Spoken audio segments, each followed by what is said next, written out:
Assalamu alaikum everyone. Welcome to Quanta Publishers. Myself Rubina Shaukat. Today we are going to start our discussion. Why does nuclear fission release enormous energy? It's very interesting topic. Let's start. First of all, we will see what is nuclear fission. Splitting of atom into two smaller pieces or atoms is called nuclear fission. For example, you have an atom, it splits into two lighter nuclei, it is fission process. To complete understand it, we will consider a reaction. This one. Here we are considering the uranium atom, having atomic mass 235 and atomic number 92. Some people think that only uranium atom can undergo the fission process, but that's wrong. All the elements having atomic numbers greater than 90 can undergo the fission reactions. Here we are considering the uranium atom. When this uranium atom is bombarded with neutron, the uranium atom becomes super unstable and it splits into two lighter nuclei, krypton and barium, along with 3 neutrons and energy. We can understand this reaction by the diagram. A slow-moving neutron is interacting with uranium-235.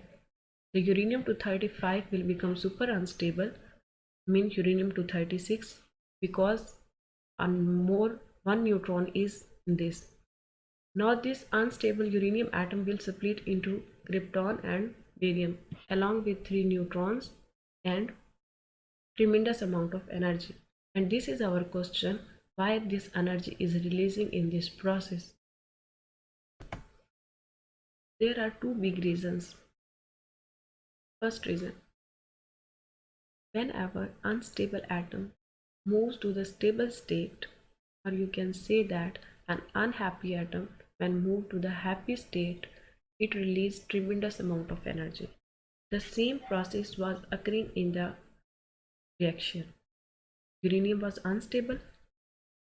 Whenever it goes to the fission reaction, it splits into the two lighter nuclei and releases tremendous amount of energy. This is the first reason. Now moves to the second reason.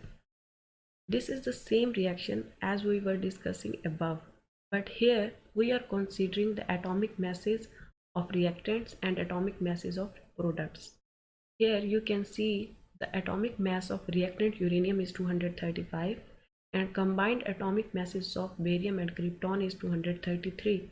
You can see the difference in atomic masses in reactants and products. Where does the remaining mass goes? This is the question here. The mass of the product after the fission is lower than the original mass of the fissionable atom. The difference in the group is called mass disfigurement. Our question is that where does the remaining mass go? This remaining mass has been converted to enormous energy. According to this relation, E is equal to mc square, famous Einstein equation. This is the second reason that why energy is released in fission process. Here are two applications. In nuclear bombs, nuclear fission process occurs. The energy released in the nuclear fission process is used to generate electricity. I hope you all understand. Thanks for your attention. See you in the next video.